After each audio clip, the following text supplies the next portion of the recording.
আমি হবো রাজা, আমি হবো রাজা। আরে তুই চুপ কর শালা, এই চুপ কর তোরা, ডেঙ্গু ম্যালেরিয়া, আমি তো আছি রাজা।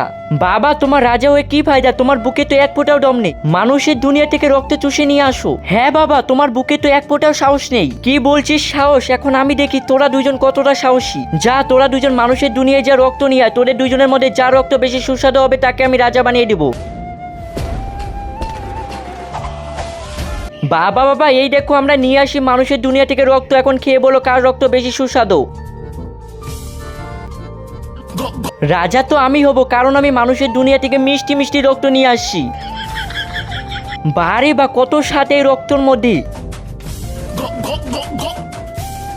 এই ডেঙ্গু বাবু, তুই হবি রাজা। থ্যাংক ইউ বাবা। না আমি হব রাজা। না তুই হবি না, তোর রক্ত একটুও স্বাদ নেই। আমার রক্ত স্বাদ নেই তো কি হয়েছে, বিষ তো আছে। কি আমি ওই রক্তের মধ্যে বিষ মিশাইছি, আর এই যে বিষের ওষুধ। আর তুমি যদি আজকে আমাকে রাজা না বানাও তাহলে এই ওষুধ আমি তোমাকে কোনোদিনও দিব না। আরে আমার সোনা বাবা, তুই তো হবি রাজা, মরার আগে আমাকে ওষুধটা দিয়ে দে তাড়াতাড়ি।